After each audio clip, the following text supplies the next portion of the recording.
Muy buenos días, queridos hermanos. Es un gran gozo para mí estar aquí con vosotros. Ay, muy buenos días, pensaba que estaba en otro país. Muy buenas tardes, buenas noches para todos los que estamos aquí. De hecho, en España ahora son la 1 de la madrugada, si no me equivoco, más o menos. Es un placer para mí estar aquí con todos ustedes. He venido de muy lejos, es un viaje muy largo, bastante pesado, pero la obra del Señor lo vale todo y para mí es un gran placer estar aquí. Además, os tengo que reconocer que Colombia es un país que siempre me ha llamado mucho la atención. Nunca había estado, pero siempre que me dicen Colombia digo, se me despierta una sonrisa, ¿no? Se me dibuja una sonrisa en la cara. Y desde luego he comprobado que realmente es como imaginaba, es un país bonito. Lo poco que he podido ver me ha gustado muchísimo, con lo cual, bueno, es un gran placer estar con vosotros aquí y os voy a compartir un tema que a mi entender es absolutamente esencial y central. El hermano José Sánchez hace un rato nos ha explicado una parte fundamental del Evangelio. ¿Por qué es fundamental? Pues porque es el inicio de todo, de aquí parte todo. Si no entendemos que Dios es el Padre y que éste tiene un Hijo y a partir de aquí todo lo demás, el Evangelio irremediablemente crece torcido. A veces puede parecer, pero si yo creo una cosa incorrecta y todo lo demás bien, también creo el Evangelio verdadero. Pero no es así. Un eslabón tras otro es lo correcto. Y si un eslabón, uno solo, está torcido, sea o al inicio o en el medio o al final de la cadena del Evangelio, tenemos un problema, porque no estamos creyendo el Evangelio puro del Señor. Como me tocan dos presentaciones en esta campaña, la segunda va a ser el sábado a la tarde, ahora vamos a tener la primera parte de este tema que se titula El mensaje final de Dios y va a ser una especie de introducción de, como os he dicho, algo central. Vamos a hablar de la justicia de Dios. Mirad, vamos a empezar con el primer texto que es Joel 2:23. Lo que os voy a mostrar ahora, ya lo he mostrado en mi canal en al menos 2 ocasiones y también en la campaña Sola Escritura que hicimos con el clamor de medianoche. Pero ¿por qué lo vuelvo a mostrar? Aunque quizá algunos de vosotros ya lo conozcáis o lo sepáis. Pues porque me he encontrado mucha gente que viendo los temas dice amén y le gusta eso que vamos a ver, pero con el tiempo se olvida. Lo vuelvo a repetir y parece que es algo nuevo. Y eso no es algo que podamos olvidar. Es un tema absolutamente esencial lo que vamos a descubrir aquí en Joel 2:23, en esas 2 palabritas que tenemos subrayadas en rojo. El texto nos dice, vosotros también, hijos de Sión, alegraos y gozaos en Jehová vuestro Dios, porque os ha dado la primera lluvia a su tiempo y hará descender sobre vosotros lluvia temprana y tardía como al principio. Si lo leemos en español o en cualquier idioma que conozcamos, vemos, bueno, está hablando de agricultura aplicado a una creencia espiritual, ¿no? A un tema espiritual. Pero no vemos nada más. Y vemos que lluvia es lluvia y tiempo es tiempo. Pero es que resulta que si vamos al hebreo original, nos damos cuenta de una enseñanza completamente impresionante. Y ahora la vamos a ver brevemente antes de entrar en sí en el tema. Mirad, la palabra lluvia es el Strong H4175 y es la palabra moré, que genuinamente significa arquero, totalmente distinto a lluvia, ¿verdad? Y luego dice, y aquí viene lo importante, también maestro o enseñanza, también lluvia temprana. Y esto parte de una palabra inicial, que es la siguiente, el H3138, que nos dice, lloré, participo activo de esta palabra que hemos visto antes, salpicar, rociar, y de aquí, de primero un leve rociamiento o salpicamiento, pasamos a chubasco o lluvias de otoño. Con lo cual aquí nos está hablando claramente de lo que es la lluvia tardía y también lo que fue la lluvia temprana, ¿verdad?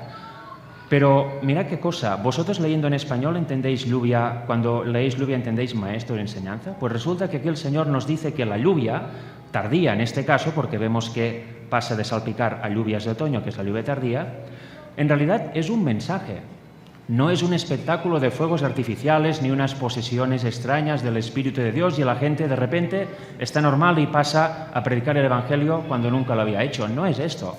En realidad es un maestro que nos trae una enseñanza. Y este maestro es el Espíritu de Cristo y nos trae una enseñanza muy concreta. Nos trae la enseñanza de la justicia según quiere el Señor que conozcamos, sin quitar ni añadir absolutamente nada.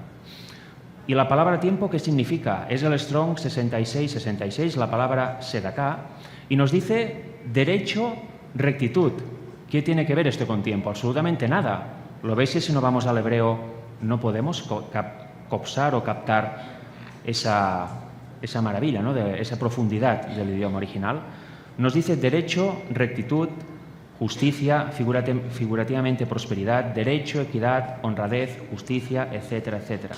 Con lo cual, sabemos que el Espíritu de Cristo es un maestro que nos da una enseñanza, y esta enseñanza tiene que ver ¿con qué? Con la justicia, con el derecho, con la rectitud, con la moralidad tal y como la entiende el Señor. Habiendo visto esto brevemente, creo que podemos entender mejor la siguiente cita y los textos que vamos a ver hoy, y sobre todo el tema que tendremos el sábado en la tarde, si Dios quiere. Mirad, Elena White es la mensajera del Señor realmente, porque yo cuando preparé este tema hace mucho tiempo, cuando hablé por primera vez de eso, resulta que tiene un montón de citas hablando del instructor en justicia, que yo no había leído ni conocido nunca. Y aquí vamos a ver una de ellas. Mirad. La Educación, página 85, párrafo 7. Dice que Cristo ha encargado al mismo Espíritu que envió en su lugar como instructor a sus colaboradores para que sea el instructor de sus colaboradores de la actualidad, o sea, los de su tiempo y nosotros también, y todos los que han pasado desde aquel tiempo. Y aquí yo estoy con vosotros todos los días hasta el fin del mundo. Esta es su promesa. Por tanto, ¿qué es la lluvia tardía? Es un mensaje de justicia. Es un mensaje de rectitud moral. Y este mensaje viene directo de Dios porque viene por medio de su Espíritu. Cualquier otra cosa que pueda sustituir este mensaje es falsa y viene del diablo. Y lo digo así de claro porque es la realidad. Es realmente así. Se tienen muchas ideas de la lluvia tardía, incluso en la Iglesia Adventista cada uno tiene una idea prácticamente. Pero ¿cuál es correcta? Esta, la que dice la palabra de Dios, por supuesto. Hay mucha gente que está esperando que algún día de repente se transforme y venga la lluvia con un aparatoso espectáculo, pero no es así. Hay una cita que no vamos a ver aquí que dice, ya en el tiempo del Espíritu de Profecía decía que la lluvia la podemos tener ahora, la hemos de pedir y tener ahora, no hemos de esperar un tiempo futuro cuando pase algo, etc. La podemos tener ahora. Este mensaje, y vamos a ver en parte hoy y el sábado, lo debemos conocer y tener ahora, porque es el mensaje, como veremos también después, del fuerte pregón. Y si no lo tenemos ahora, ¿cómo lo vamos a predicar en el futuro, verdad? Es una enseñanza progresiva. Mirad, en Mensajes Selectos, tomo 1, página 425, párrafo 3, nos dice que el tiempo de prueba está precisamente delante de nosotros, pues el fuerte pregón del tercer ángel ya ha comenzado en la revelación de la justicia de Cristo, ya en aquel tiempo. ¿Ahora es igual? Por supuesto que sí. El Redentor que perdona los pecados. Este es el comienzo de la luz del ángel cuya gloria llenará toda la tierra. Esto es así porque la obra de cada uno a quien ha llegado el mensaje de amonestación es la de exaltar a Jesús. Mirad, aquí hay cosas que yo, como hace mucho tiempo que lo estudié, ya las doy por hechas, pero mucha gente no lo sabe esto, por eso muestro eso de nuevo. El mensaje de la justicia de Cristo, concretamente el fuerte pregón del tercer ángel, que empezó allá en 1888 por los pastores Waggoner y Jones, es el comienzo de la luz del ángel cuya gloria llenará toda la tierra. Apocalipsis 18. Entonces, ¿cómo puede ser que hayamos olvidado esta maravillosa enseñanza para poner en su lugar otras cosas que nada tienen que ver con el Evangelio? La enseñanza más común del adventismo actual, y no tan actual, de unos años para acá, es situar el cuarto ángel de Apocalipsis 18 en el marco de predicar una fecha para la segunda venida de Jesús. Y lo dicen tan tranquilamente. ¿Dónde está escrito? En ninguna parte. Es una profecía personal, privada y errada. El comienzo de la luz del ángel que va a crecer hasta llenar toda la tierra es el mensaje de la justicia de Cristo y tiene que ver solamente con eso. Y este mensaje ya fue empezado a predicar en 1888. En Isaías 54, 17 nos dice que esta es la herencia de los siervos de Jehová y su salvación o justicia de mí vendrá, dijo Jehová. Con lo cual, ¿de quién viene la justicia? Enteramente de Jehová. ¿De quién viene este mensaje? Enteramente de Jehová. Con lo cual debemos aprender a estudiar la Biblia y a leerla tal como está escrita. Si Jehová dice A, debemos creer A y luego estudiar para ver por qué es A. No debemos leer A y decir B, o C, o D, o A'. No, no, no. Debemos creer exactamente lo que dice Dios, tal y como lo dice, porque ¿sabéis qué? Siendo lógicos, si Dios hubiera querido decir las cosas de otra manera, lo hubiera hecho. Él lo ha hecho así porque es como nos corresponde entenderlo y porque es como realmente nos ayudará para nuestra salvación. Mirad, en Job 29, 23 nos dice: me esperaban como la lluvia, y abrían su boca como la lluvia tardía. Y en Salmos 81:10 dice, abre tu boca y yo la llenaré. ¿Quién va a llenar nuestra boca? El Señor. No la va a llenar el hombre, no la va a llenar tu hermano, tu amigo, no la va a llenar nadie excepto Dios. ¿Y por qué no? El Dios verdadero, no un Dios inventado, como hoy existe, ¿verdad?, en tantas denominaciones cristianas. Y aquí dice una condición de los hombres, de las personas. Esperaban la lluvia y abrían su boca para recibirla. No hacían nada más. La única acción es abrir y recibir la enseñanza de Cristo. Y mirad, os he puesto una ilustración. Nosotros deberíamos estar así. Cuando la madre pájaro va a alimentar a sus polluelos, a sus pajaritos, ¿cómo están ellos? Ellos ponen oposición, le dicen, oye, ¿por qué me traes esto? ¿O por qué lo haces así? No, simplemente abren su boca, la madre introduce el gusano o lo que sea en su boca y se lo comen. Así de sencillo. Nosotros deberíamos tener esa actitud con el Señor y con la Biblia. Recibir lo que Él nos da, lo que Él ha escrito. Pero tenemos la manía, por nuestro orgullo, de intentar añadir, quitar, o es que esto no me parece bien, o acepto eso, pero luego le añado aquello. Así nunca comprenderemos la justicia como Dios lo quiere. Debemos tener esa actitud. Del mundo natural se puede aprender muchísimo de cómo funciona el orden de jerarquía del Señor. Y aquí he puesto un pequeño escrito, ¿no? Lo he puesto para no olvidarme nada, y lo voy a leer. Dice, cuando vemos que el Señor dice literalmente algo en la palabra, nuestra primera reacción ha de ser ir a otra parte de la Biblia para ver si dice algo contrario a lo que acabamos de leer. Eso da incluso risa, ¿no? Y parece una broma, pero ¿no lo hemos hecho muchas veces? Aquí dice esto claro, bueno, voy a revisar la Biblia porque seguro que está mal y voy a encontrar múltiples textos que contradigan esto. ¿No nos damos cuenta que estamos haciendo de Dios un Dios cambiante o un Dios falso incluso? Porque si en un lugar dice algo claro, en otro lugar de la misma Biblia, que es inspirada por Él, ha de decir lo mismo, quizá de otra manera, pero ha de decir lo mismo. Nuestra reacción ha de ser, gracias Señor por el mensaje, estudiarlo y sobre todo vivirlo. Debemos creer al Señor. Y una idea que me gustó y por eso la apunté cuando estaba preparando el tema. No necesitamos armonizar la Biblia, ya lo ha hecho Dios por nosotros. ¿Por qué cargarnos de tantas obras propias, de tanto trabajo, de tanta faena, encima haciéndolo mal, porque es imposible mejorar la Biblia, para intentar armonizar? Mucha gente lo he oído que lo dice, eso debe estar armónico con aquello, debemos armonizar. No, nosotros no debemos hacer nada, debemos leer como niños y ella misma se armoniza, la propia Biblia, lo ha hecho Dios por nosotros, ¿qué más queremos? Y si tenemos alguna duda, ¿quiere decir que qué? ¿Que la Biblia está equivocada? No, que necesito más de su Espíritu. Necesitamos más de su Espíritu para comprender lo que ella nos dice. La Biblia nunca jamás ha estado ni estará equivocada. Ese pensamiento tan básico para un cristiano debemos tenerlo muy claro. En 2 Timoteo 2:7 nos dice, considera lo que digo y el Señor te dé entendimiento en todo. ¿Quién nos ha de dar entendimiento en todo? ¿El pastor, nuestro hermano, el anciano de iglesia? No. El verdadero entendimiento nos lo da el Señor. Nos lo da Dios directamente y tenemos este privilegio. A veces como que nos da vergüenza, pero podemos hablar directamente al Señor por medio de Cristo, al Padre por medio de Cristo. Podemos recibir el conocimiento y de hecho debemos recibir el conocimiento directamente de Él, por los medios que Él ha establecido. ¿Entendéis? No debemos siempre ir a preguntar a la persona, a lo que vemos, para salir de dudas. Obviamente que es bueno poner en común cosas, preguntar, pedir consejo, pero siempre, siempre, siempre lo correcto viene directamente del Señor. Nuestra primera fuente ha de ser el Señor. Pablo nos dice algo muy interesante acerca de la justicia. El Evangelio, por cierto, ya lo sabéis, significa buenas nuevas. Y a veces, eso también lo quería comentar, a veces para nosotros los adventistas el Evangelio se convierte en un listado enorme. Cuando alguien viene a la iglesia, ¿qué es el Evangelio? Aquí tienes. No matarás, guardarás el sábado, harás esto, cuidado con la falda, cuidado con el pantalón, la camisa así, la corbata bien puesta. ¿A quién le va a gustar eso? Si alguien viene nuevo, dirá, bueno, pues voy un momento afuera y se va corriendo. Y yo también lo haría. Pero el Evangelio, como descubriremos hoy, el próximo día, es algo totalmente diferente. No son órdenes, no es una lista interminable como tenían los fariseos, por ejemplo, como para guardar el sábado. No, es algo muy simple, es algo muy simple. Aquí nos dice que porque en el Evangelio la justicia de Dios se revela por fe y para fe. Como está escrito, mas el justo por la fe vivirá. ¿Cómo se revela la justicia? Por fe y para fe, no de otra manera.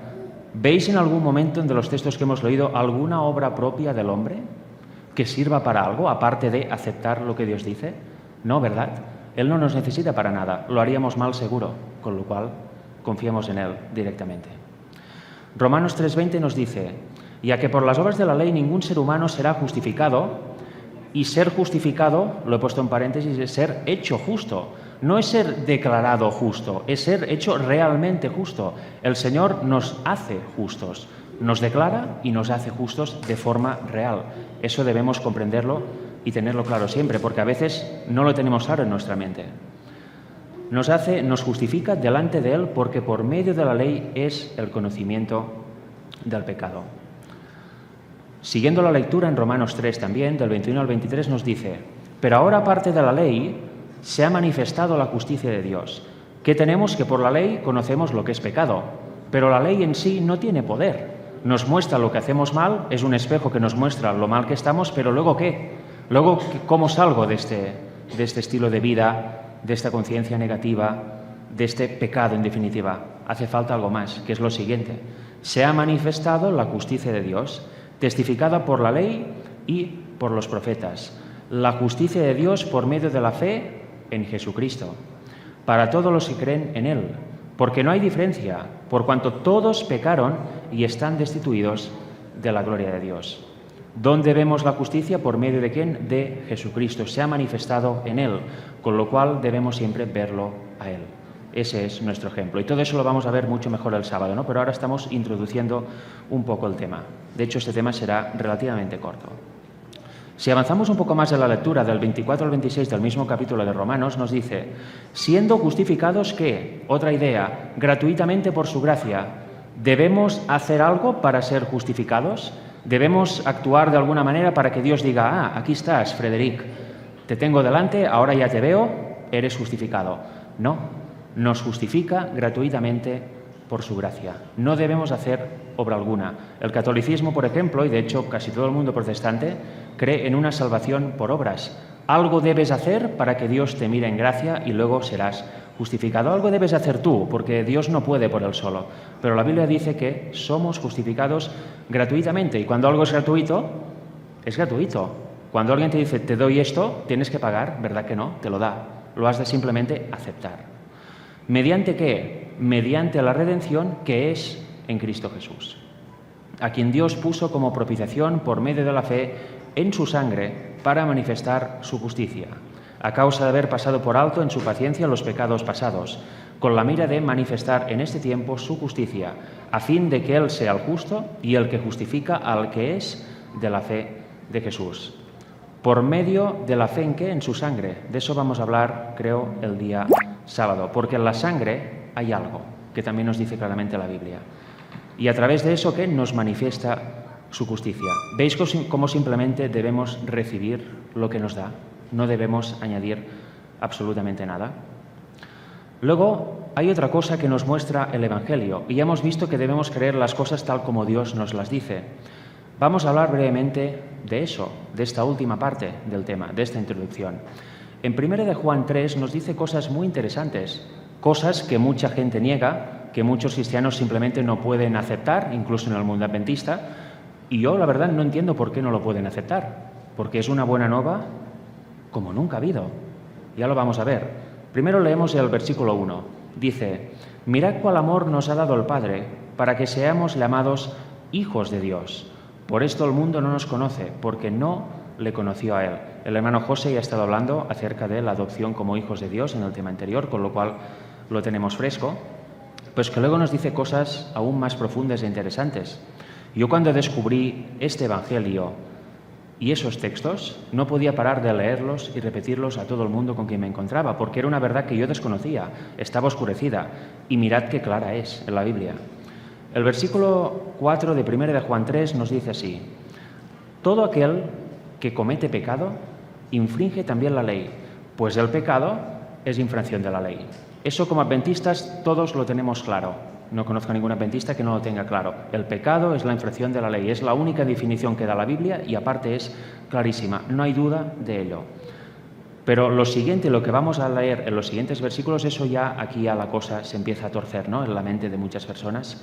Dice el 5, y sabéis que Él, refiriéndose a Jesús, apareció para quitar nuestros pecados y no hay pecado en Él.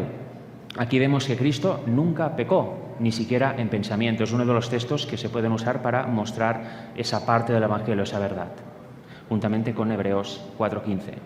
Pero es que también dice que Él apareció para quitar nuestros pecados. ¿Eso lo creemos de verdad o aún estamos en temor? Porque si estamos en temor, no estamos en libertad. Y Dios quiere que no estemos en temor, sino que seamos libres en su Hijo. De hecho, esta mañana lo comentábamos en la casa, ¿no?, con Emanuel y demás. La mayoría de cristianos están en temor. ¿Vosotros lo podéis creer? Con las buenas nuevas que nos da la Biblia para el mundo, y los cristianos, los que ya han teóricamente, ¿no?, conocido un poco a Dios y han aceptado que la Biblia es inspirada y la estudian, viven en temor. ¿Cómo puede ser? ¿Qué imagen dan a los demás? ¿Sabéis que actualmente hay adventistas que tienen miedo porque Trump ha ganado las elecciones en Estados Unidos porque eso puede conllevar a una futura ley dominical? Yo lo veo muy diferente. Si ha ganado este hombre, parece que se ha ido la señal, ¿puede ser? Ok. Pues si ha ganado este hombre y parece el clima propicio para una futura ley dominical o no lo sabemos, deberíamos estar alegres, porque teóricamente nuestro objetivo es dejar este mundo de una vez e irnos con el Señor, ¿verdad? Queremos ir al cielo y luego 1000 años después a la tierra nueva. ¿O queremos quedarnos aquí? Pues la desgracia es que mucha gente quiere quedarse aquí. Quizá no lo quiere y no lo dice de forma abierta, pero en sus acciones y en su pensar quiere quedarse aquí. Le gusta esta vida, le gusta este mundo. Y realmente, depende del país que vivas, no se está nada mal en este mundo, pero nuestro objetivo es ir a la patria celestial. Somos simples viajeros. Imaginaros que yo, para venir a Colombia, quisiera quedarme en el avión, de por vida, nunca llegar. ¿Qué sentido tendría eso? Pues nosotros a veces lo hacemos con el Evangelio. Queremos permanecer aquí años y años y años y morir si puede ser y que vengan otros y ya se encarguen. Debe venir Cristo en nuestra generación. Debemos provocar esto. Y se provoca aceptando el Evangelio y viviéndolo, porque Cristo está esperando simplemente que su carácter se produzca perfectamente en su pueblo y luego Él vendrá a reclamarnos como suyos. ¿A qué estamos esperando? ¿Por qué tanto retraso, no? Pues la respuesta es clara: por nuestra incredulidad. No hay otra. Eso está en la Biblia y en el espíritu de profecía. Y mirad qué dice aquí: hijitos, nadie os engañe. No, esperad, quizá el anterior. El versículo 6.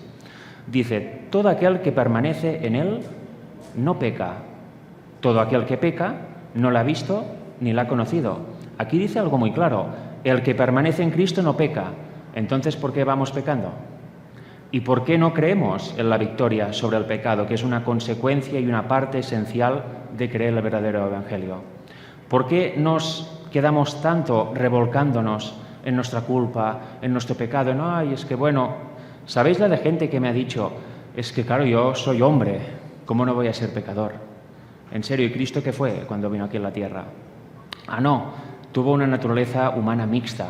El Espíritu Santo frenó ciertas tendencias y no las tuvo, con lo cual era un poco diferente a nosotros, no era igual a nosotros. Bueno, una parte también fundamental del Evangelio, que sigue a lo que ha predicado el hermano José, es que Cristo tomó exactamente nuestra misma carne, con todas sus tendencias. Y cuando comprendemos eso de la forma correcta, entendemos: entonces, si Él, siendo hombre, no pecó, yo también lo puedo hacer. Tengo que descubrir simplemente cómo Cristo lo hizo. Y la Biblia nos dice que era por el poder del Padre en Él, porque estaba unido a su Padre y por su poder venció, por el poder del Padre en Él, no por su propia divinidad. Cuidado, eso lo vamos a ver también el próximo día. Con lo cual, si yo también soy hombre y tengo a mi disposición el poder del Padre, se cumple eso: el que permanece en Cristo no peca. Y todo el que peca es que no lo conoce realmente. ¿Entendéis? Qué claro es, ¿verdad?, cuando leemos esto en la Biblia, y qué fácil es aplicarlo a nuestra vida. También es cierto que si algún día resbalamos, por error, por no permanecer en Él todo el día, abogado tenemos mientras haya gracia. Pero no debemos usar este texto como excusa de seguir pecando y estar en una rueda de hámster que a nada lleva. Mucha gente adventista cree que la santificación consiste en pecar, arrepentirse. ¿Qué santificación es esta? Estás en el mismo lugar toda tu vida. La verdadera santificación es avanzar día a día, venciendo el pecado con la ayuda del Señor día a día, y así vas haciéndote perfecto. Debemos llegar al punto de que cuando venga la tentación, nunca decidir ceder, siempre querer la salida que Dios nos da. Por eso el que permanece en Él no peca. Y mirad lo que dice aquí, que aún es más potente. Versículos 7 y 8. Hijitos, nadie os engañe. El que hace justicia es justo, como Él es justo. El que practica el pecado es del diablo, porque el pecado peca desde el principio. Con lo cual, siguiendo en el pecado, ¿nos creemos cristianos? En realidad, la dura realidad es que somos del diablo, y eso debemos reconocerlo. Porque el diablo dice, peca desde el principio. Él no cesa de pecar, siempre elige pecar. Para esto apareció el Hijo de Dios, para deshacer las obras del diablo. Aquí nos está diciendo que el Hijo de Dios apareció, ¿para qué? Para que dejásemos de practicar el pecado. ¿Veis qué sencillo es leer 1 de Juan 3 sin añadir levadura nuestra? O sin creer a teólogos que hablan justo en contra de lo que dice la literalidad bíblica. ¿Veis qué sencillo? Pues eso nos lo dice la Biblia. La pregunta es, ¿lo creemos o no lo creemos? ¿O lo creemos ahora porque lo estamos leyendo y mañana ya no nos acordaremos y volveremos a la idea inicial? ¿No? Recordamos también que la lluvia tardía es un mensaje que nos da el instructor en justicia, que no es otra cosa diferente. Es vital para comprender el verdadero mensaje de 1888. Mirad, 1 de Juan 3, del 9 al 10, y ya vamos terminando con eso. Todo aquel que es nacido de Dios no practica el pecado, con lo cual si yo aún peco, ¿soy nacido de Dios realmente? Algo está fallando aquí, ¿verdad? Porque la simiente de Dios permanece en él y no puede pecar. Más difícil lo pone, ¿verdad? Resulta que el que es nacido de Dios no practica el pecado porque la simiente de Dios permanece en él, y como permanece en él y es Cristo quien hace las obras, tanto el querer como el hacer en él, es imposible que haya una obra pecaminosa, porque Cristo no iba a producir una obra pecaminosa en nosotros. ¿Por qué? Porque es nacido de Dios. Qué interesante argumento nos está diciendo Juan, ¿verdad? ¿Y por qué no lo entendemos tan comúnmente? Este mensaje de legar primero a la Iglesia y luego al mundo, pero no me digáis que eso no son buenas nuevas. Esta tarde, viniendo hacia aquí, pedimos un taxi.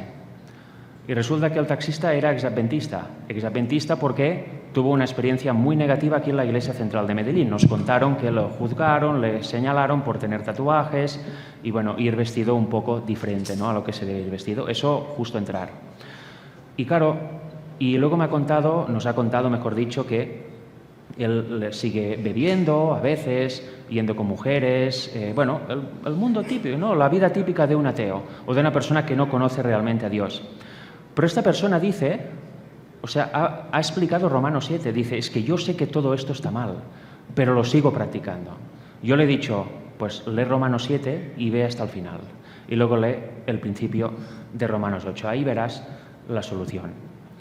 Con lo cual, si no somos nacidos realmente de Dios, no hay nada que hacer, porque podemos saber lo malo, pero lo seguimos haciendo irremediablemente, porque está en nuestra naturaleza y como no somos nacidos de Dios, pues pecamos y pecamos, es nuestra condición. Pero si realmente somos nacidos de Dios, ya no practicaremos más el pecado, porque creeremos que Él realmente es nuestra justicia y creeremos que Él tiene el poder para guardarnos de no pecar cada vez que venga la tentación. Y finalmente nos dice que en esto se manifiestan los hijos de Dios y los hijos del diablo. Todo aquel que no hace justicia y que no ama a su hermano no es de Dios. Y luego va siguiendo con este tema. El tema de amar a los hermanos, el amor, etcétera, en 1 Juan 3 está muy bien explicado también y haríamos muy bien en leerlo. Si realmente lo leyéramos y lo interiorizamos, se acabarían las disputas, se acabarían los rencores, el tú dices que tal, entonces no me reúno contigo porque tú eres... ¿Qué es esto, no? Aparte de diabólico. No es nada bueno. Debemos leer 1 Juan 3. Porque el resultado de esto es amar a los hermanos. Si no amamos a todos los hermanos, incluso el que nos cae un poco mal, no somos de Dios. Debemos siempre buscar esta unidad en la verdad, pero esta unidad sin prejuicios, sin rencores, sin nada por el estilo. En 1 Juan 3, 24 nos dice: y el que guarda sus mandamientos permanece en Dios y Dios en él. Y en esto sabemos que Él permanece en nosotros por el Espíritu que nos ha dado. ¿Veis? Casi en cada texto sale todo. Es increíble. Aquí está introduciendo los mandamientos. Antes hemos visto que la infracción de la ley, el pecado, es la infracción de la ley. Con lo cual, el que guarda sus mandamientos permanece en Dios, ya no peca, ¿verdad? Y todo esto lo sabemos ¿por qué? Porque permanece, no una invención humana, filosófica, su espíritu permanece en nosotros. Y como ha mostrado antes José, en Gálatas 4:6, envía el espíritu de su Hijo y nosotros ¿qué decimos? Como Él dijo en la cruz, Abba Padre. Eso es verdadera justificación y santificación. Mirad, 2 citas para terminar. El Review and Herald, 22 de marzo de 1887, el párrafo 7 nos dice así: no hay nada que Satanás tema tanto. Es un inicio potente. No hay nada que Satanás tema tanto. Con lo cual, ¿hay otra cosa? No, no hay nada. No hay nada que Satanás teme tanto. Como que el pueblo de Dios despeje el camino, quitando todo obstáculo, para que el Señor pueda derramar su espíritu sobre una iglesia que languidece y una congregación impenitente. ¿De qué se trata eso? De quitar, como dice aquí, todo obstáculo. Basta ya de prejuicios, de preconceptos, de tantas cosas que son un muro delante de nosotros y nos impide avanzar, tanto a nivel personal como a nivel de iglesia. Esto es lo que está haciendo languidecer en general a la iglesia adventista y también a muchos grupos y en general a nosotros mismos si estamos así. ¿Y qué es lo que quiere Satanás? No hay nada que Satanás tema tanto. Por eso se está esforzando tanto para que estemos cada vez más desunidos. Uno por allá, uno por aquí, yo creo esto, una nueva luz, teóricamente, esto no se soporta con los otros, etc. Y así vamos dividiéndonos tanto que al final quedaremos solos y nos tendremos que partir en dos, porque tampoco nos soportaremos a nosotros mismos. Esa es la obra del diablo. Pero Dios quiere, con su evangelio, que quitemos toda la maleza de delante, nos unamos en él y realmente estemos preparados para predicar su mensaje. Aquí dice una congregación impenitente, una iglesia que languidece. ¿Cómo no va a ser una congregación impenitente si cree que no hay victoria posible sobre el pecado? ¿Qué futuro hay? Ninguno. Permanecer aquí en pecado. Aquí dice que si Satanás se saliera con la suya, nunca habría otro despertar, grande o pequeño, hasta el final de los tiempos. Pues esperemos que Satanás no se salga con la suya, ¿verdad? De momento no le está saliendo bien, porque si le salía bien no estaríamos aquí, en primer lugar, ¿no? Y no habría predicadores por todo el mundo hablando de esto, hablando este mensaje de justicia. Y para finalizar, hay esta cita. Review and Herald, 19 de marzo de 1895. Mirad, sí, es la cita que pensaba que no había puesto, pero está aquí. Dice, el descenso del Espíritu Santo sobre la Iglesia es esperado como si se tratara de un asunto del futuro, pero es el privilegio de la Iglesia tenerlo ahora mismo. Eso en 1895. ¿Cómo puede ser que aún ahora haya gente que esté esperando en un futuro la lluvia tardía como algo que no se sabe muy bien qué es, ¿no? O cómo es? Ya hemos visto lo que es y podemos tenerlo ahora mismo. Depende de nosotros. De hecho, podemos salir creyendo de esta sala, podemos salir creyendo perfectamente y plenamente que somos justificados, que ya hemos sido justificados gratuitamente y que cada vez que venga la tentación hay poder de lo alto dispuesto para ayudarnos y no permitirnos caer. Esa idea es muy importante y podemos salir así, si lo queremos, de aquí ahora mismo. No hace falta esperar a mañana ni a otro día, puede ser ahora. Es el privilegio de la Iglesia tenerlo ahora mismo. Buscadlo, orad por él y creed en él. Buscarlo creo que ya lo hacemos. Orar por él, hace años que oigo gente, oremos para que venga la lluvia tardía. ¿Pero creemos en él, en este don? ¿En la lluvia tardía, en el don del Espíritu Santo? No, porque si lo creyéramos, no estaríamos orando por él para un futuro. Estaríamos diciendo, Señor, dame tu Espíritu ahora. Dame tu lluvia ahora. Porque, como he dicho antes, se trata de que nos vayamos de aquí ya. Este mundo ya sería bueno que desapareciera, que vinieran los eventos finales y que pasáramos a la siguiente fase, a la tierra nueva. Ese debe ser nuestro objetivo, es el objetivo también de estas campañas y es el objetivo de todos nosotros. Eso no es porque sí, eso es para preparar el inicio del fuerte pregón. Dice, debemos tenerlo y el cielo está esperando concederlo. El cielo está esperando, no está esperando que hagamos alguna cosa, sino que lo creamos. Y el cielo está, aquí tienes la lluvia, aquí tienes el mensaje. De hecho, el cielo ya lo dio a través de Waggoner y Jones en 1888, pero ¿qué hizo el pueblo? Una vez más, rechazarlo. No creyó nadie, solo Elena White algunos más y, por supuesto, los dos predicadores. ¿Sabéis que en aquella época ya había un intento de ley dominical federal en Estados Unidos? ¿Qué eso significa para todo el país? Incluso, no como ahora, que ni existe. En aquel tiempo ya estaba en el Senado, creo que era, el Congreso, y ya estaba ahí. El senador Blair, creo que se llamaba, estaba ya proponiéndola. ¿Y quién fue? Fue Jones, ahí. Fue Jones a combatir esto y a presentar la verdad del sábado. Y yo tengo el libro donde está toda la transcripción entera del juicio. Se puede conseguir por Amazon, incluso en PDF, creo. Es impresionante los argumentos que da aquel hombre. Ya me gustaría a mí tenerlos. Era un hombre impresionante, movido por el Espíritu. Dio unos argumentos sorteando toda trampa y toda pregunta complicada que le hacía el senador, que ojalá los adventistas hoy fuéramos así. De verdad que es un gozo leerlo. Es quizá un poco pesado, ¿no?, porque es judicial, pero realmente os lo recomiendo que lo leáis por partes. En aquel tiempo también había el Concilio Mundial de Iglesias. Estaba todo preparado para que viniera Cristo, pero ¿qué pasó? El pueblo rechazó el mensaje, rechazó la lluvia tardía. ¿Y qué pasó? La ley dominical no vino, el Congreso Mundial de Iglesias quedó ahí y todo se dio igual hasta nuestros días. ¿Por qué digo eso? Porque a veces vivimos tanto en el sensacionalismo. Yo me acuerdo en 2015, el Papa Francisco fue por primera vez al Congreso de los Estados Unidos. Impresionante, ¿no? Estaba Biden y otro ahí, católicos, en la mesa del Congreso. Un montón de gente, ya viene la ley dominical, ya viene, tal. Bueno, no vino. Luego, más tarde, pasaron otras cosas. Ganó Biden hace 4 años. Uy, cuidado que con él. Ahora ha ganado Trump, aún con más potencia y con más posibilidades de que él haga algo al respecto. Todo el mundo otra vez igual. ¿No nos damos cuenta que el mensaje, la venida de Cristo, la segunda venida de Cristo, no depende de nada externo?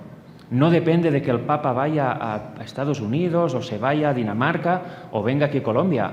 Él hace su obra, obviamente, pero Cristo no vendrá hasta que su pueblo esté preparado. Y cuidado, porque hay mucha gente que puede decir, entonces, si no se prepara, no vendrá nunca, ¿no? Con lo cual, perfecto, estaremos aquí dando vueltas. La Biblia dice que Cristo volverá, con lo cual un día habrá esta generación final que dará el fuerte pregón. Lo que debemos hacer es intentar ser de ella, ¿no? Porque si conociendo en nuestro corazón negamos ser esta generación y decimos, bueno, voy a alargar todo lo que pueda, total, para lo que queda, ¿no? Seremos culpables, no seremos salvos. Debemos tener eso claro. Con lo cual, bueno, hasta aquí la pequeña introducción de hoy para introducir el tema del sábado en la tarde. Espero que no se os olvide nunca Joel 2:23 y lo que significa lluvia y tiempo, porque ahí está un mensaje potente y de verdad. Espero que os vayáis con la idea y que realmente la apliquéis a vuestra vida de que la victoria del pecado no solo es posible, sino que es necesaria y la podemos tener de forma segura. Y también que la lluvia tardía podemos recibirla ahora. De hecho, predicando esos mensajes y muchos otros que hemos predicado a lo largo de las campañas, en canales, a nivel personal, etcétera, tratan esto. El Evangelio de Cristo se puede tratar y empezar a tratar desde muchas aristas diferentes. Nunca un tema es igual que el anterior, aunque se hable de lo mismo. Pero debemos juntarlo todo y tenerlo claro en nuestra mente, porque si no lo tenemos claro ahora, ¿cómo vamos a ir al mundo en el futuro a predicar un mensaje que no conocemos? Lo debemos tener claro y, sobre todo, vivirlo. ¿Sabéis lo que ha llamado más la atención al taxista que os comentaba antes? No hemos hablado, prácticamente al inicio. Hola, ¿cómo estás? Yo soy tal, vengo de España, él es cubano y los otros dos que venían con nosotros son colombianos. Bueno, muy bien. Luego me dijo, ¿qué? Entonces, ¿Barça o Madrid? No, jiji, jaja. Dije, sí, bueno, yo soy del Barça. Bueno, y luego, oye, ¿y dónde vais así tan trajeados, no? Porque no es normal que alguien aquí en Medellín vaya tan trajeado en la tarde, ¿no? De un jueves, es rarísimo. Pues el ir con traje o ir bien vestidos, en cierta manera, le hizo preguntar. Y yo le dije, bueno, vamos a un congreso evangelístico. Ah, bueno, ¿de qué iglesia sois? De la Iglesia Adventista del Séptimo Día. Dijo, anda, yo era adventista. Y aquí empezó una conversación que duró mucho rato por el tráfico de Medellín. Es posible que mañana venga. Le hemos invitado a venir mañana y el sábado. Y realmente creo que ha salido pensativo, por lo que le hemos dicho yo, el pastor Cecilio y también el hermano Daniel Castelblanco. Con lo cual, ¿veis qué fácil es predicar el Evangelio? Por el ejemplo, sobre todo, viviéndolo y luego también dándole una respuesta coherente y correcta de doctrina o a las inquietudes que pueda tener. Él estaba dañado. Había ido a la iglesia y le habían dicho, tú no puedes venir con tatuajes ni con pantalón corto, debes vestirte mejor. Y luego casi que lo obligaban a bautizarse. Oye, llevas tiempo aquí, a ver si das el paso. Y él se sentía obligado y dice, no, pero ¿cómo? Yo tengo libertad personal, ¿no?, para elegir.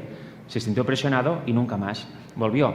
Pues Dios quiera que en esta breve charla en el coche le hayamos ayudado a sanar ese prejuicio, ¿no?, que en el fondo le crearon los hermanos de la propia Iglesia. Y yo le he dicho, mira, eso es muy común. Es muy común, por desgracia, que los propios hermanos, en vez de atraer, rechacen. Quizá no expresamente, pero con tanto legalismo en la mente de tantos, ¿no?, con ese tipo de acciones de juzgar, por ejemplo, la vestimenta, el si uno lleva tatuajes, ¿puedes dejar a la persona que haga su proceso? Yo al principio de los cultos iba en verano, pantalón corto y polo. Iba vestido bien, para mí estaba bien. Hasta que un día me dijeron, ¿puedes mirar un poco la vestimenta? Y me presentaron un tema que me pareció muy interesante y a partir de ahí empecé a ir con camisa y traje. Pero es un proceso mío. Es un proceso mío, nadie puede venir a imponer algo, sea esto o incluso el ser vegetariano. Yo es que siempre he comido carne, pues ahora serás vegetariano, si no, fuera de aquí. Dame un tiempo, ¿no? Explícame por qué, dame un proceso, respetemos el libre albedrío que Dios nos da. ¿Os imagináis que Dios no lo respetara? ¿Dónde estaríamos? Pues bueno, ahora sí, hasta aquí el tema de hoy. El sábado seguiremos y profundizaremos más leyendo Romanos 5 en el tema de la justicia o el concepto de justicia que Dios quiere que entendamos. Vamos a terminar con una breve oración y terminaremos el tema. Los que os podáis arrodillar, por favor, podéis hacerlo. Padre nuestro que estás en los cielos, te damos inmensas gracias por tu Evangelio, por tus buenas nuevas. Señor, realmente vemos que tú lo haces todo y que nosotros nada podemos hacer por nosotros mismos, aparte de recibir lo que tú nos das. Ayúdanos a tener esa mentalidad de creer exactamente lo que tú dices, no ponerlo en duda, no querer añadir o mejorar tu palabra, ya que eso es imposible. Ayúdanos a ser limpios de entendimiento, como inspiraste a decir al apóstol Pedro en su primera epístola. Ayúdanos a eso, Señor. Ayúdanos a ver la vida cristiana como algo fácil, como algo sencillo, como algo que simplemente recibir de ti y tú lo haces todo en nosotros. Ayúdanos a entender eso y sobre todo a vivirlo para poder ser ejemplo a los demás. Graba en nuestra mente los conceptos que hemos visto hoy de justicia, de victoria sobre el pecado, de lo que ha predicado también el hermano José, de tu Hijo literal engendrado los días de la eternidad. Ayuda a grabarnos eso en nuestra mente para que seamos capaces y diligentes en predicarlo a los demás. Señor, líbranos del mal, líbranos de todo prejuicio, todo rencor, toda apatía por tu palabra, toda actitud satánica. Señor, líbranos de eso. Recuérdanos siempre, cuando vayamos a errar, que tú tienes una salida preparada para nosotros y que si nosotros queremos, la podemos tomar para no caer una vez más en el pecado. Señor, te damos gracias inmensas por darnos a Jesús y precisamente en su nombre te lo pedimos y clamamos todo, por el perdón de nuestros pecados. Amén.